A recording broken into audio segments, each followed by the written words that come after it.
कधीच नाही चुकणार तुमचे फेवरेट टीव्ही शोज झी5 सोबत, तेही एकदम फ्री।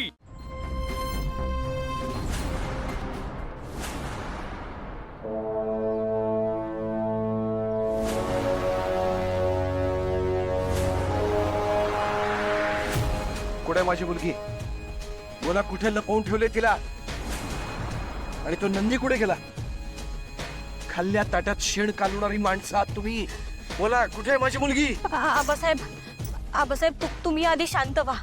आम्हाला जे काय बी बोलायचं ना ते तुम्ही शांत डोक्याने ऐकून घ्या। काय शांत डोक्यानं ऐकायचं?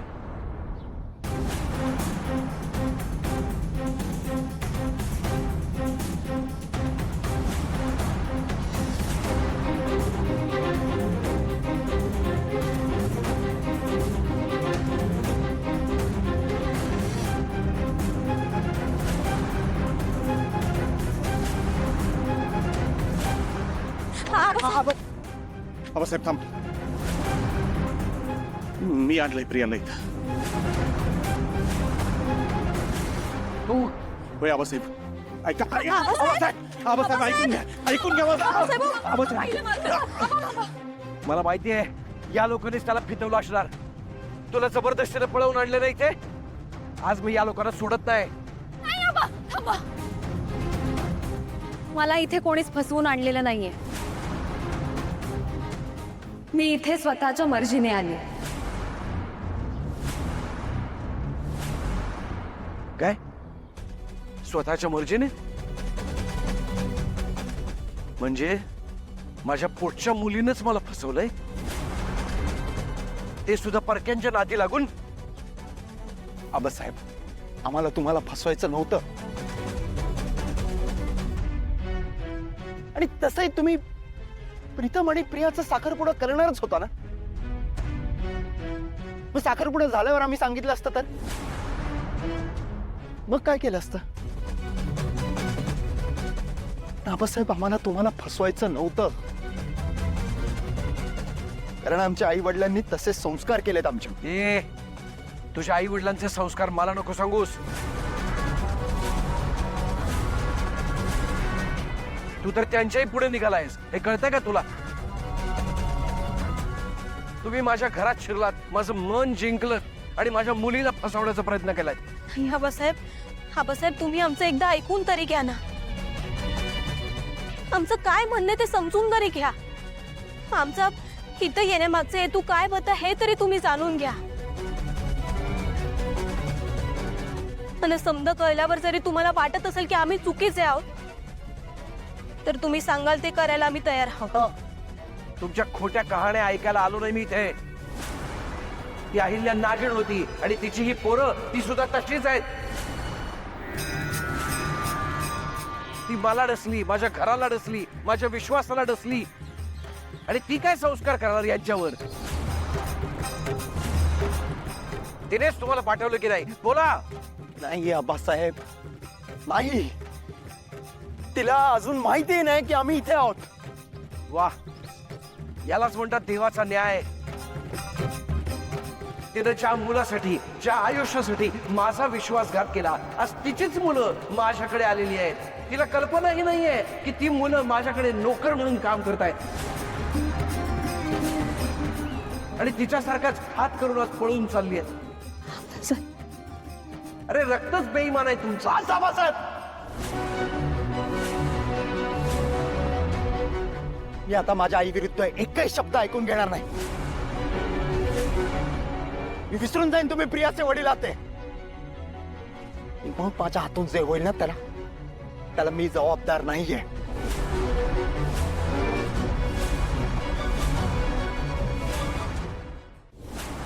काय करणार आहेस तू? आबासाहेब, बोल ना, काय करणार आहेस? बोल ना, काय करणार आहेस? आहे हिंमत तुझ्यात? तू विश्वासघातकी आहेस आणि विश्वासघातकीच राहणार आहे, आणि तुझी आई सुद्धा तशीच होती। अरे बहीण बहीण म्हणून नाटक केलं तिनं। माझ्या सख्या बहिणीपेक्षा जास्त प्रेम केलं मी तिच्यावर, पण ती बेईमानच निघाली, विश्वासघातकी निघाली।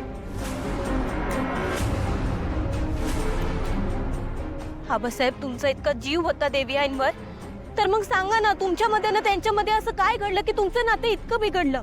का यांच्या आईने सांगितलं नाही का तुम्हाला तिने काय केलं ते? मग आता अशाच मोकळ्या हाताने घरी जा आणि तिला जाब विचारा जसं मला विचारताय. विचारा ना तिला, 20 वर्षांपूर्वी तिच्या भावाशी ती कशी वागली होती विचारा.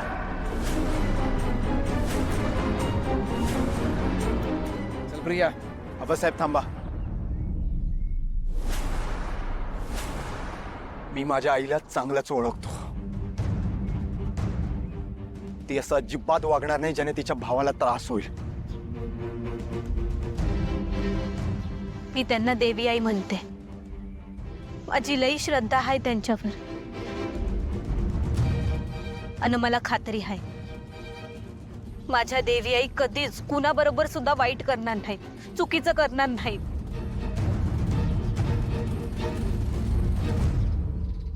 माझे आबा पण कधीच कोणाबद्दल खोटं नाही बोलणार. होय,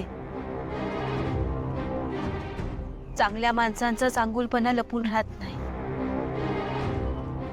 आबासाहेब, तुमची बी एखादी बाजू असेल जी कुणालाच माहित नसेल.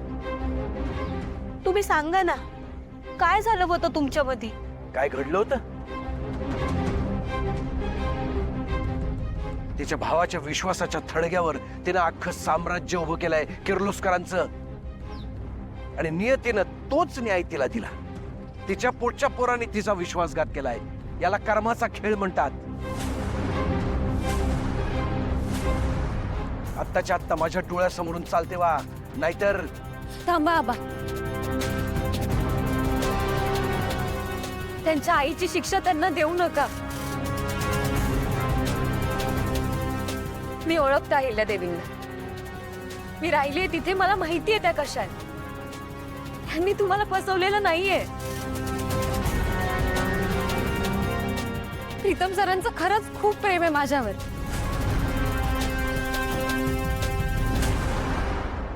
ते तुमची परवानगी घेण्यासाठी इथे आले, नोकर म्हणून राहिले, इतके कष्ट घेतले, तुमचं मन जिंकलं. इतका मोठा माणूस पण काय नाही केलं त्यांनी प्रेमासाठी.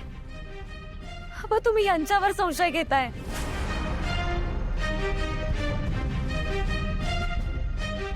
आबासाहेब, प्रिया मॅडमने आम्हाला सांगितलं होतं की तुम्हाला श्रीमंतीचा राग आहे. श्रीमंत माणसांचा तिरस्कार करता तुम्ही. तुम्ही माझा स्वीकार करणं शक्यच नव्हतं, म्हणून आम्हाला हे असं काहीतरी करून यावं लागलं. आणि बरं, जेव्हा आम्ही ठरवलं तुम्हाला सगळं सांगायचं, तेव्हा आम्हाला तुमच्या आणि आईच्या नात्याबद्दल कळालं. मग आम्ही काय करणार होतो? हा बा, प्रीतम सर खरं बोलताय.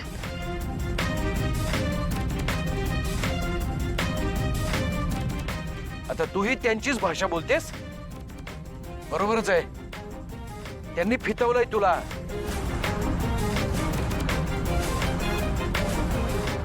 विश्वासघातच केलायस माझा.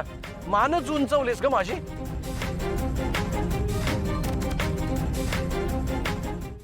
झी 5 ॲप डाउनलोड करा आणि पहा सर्व एपिसोड्स एकदम फ्री.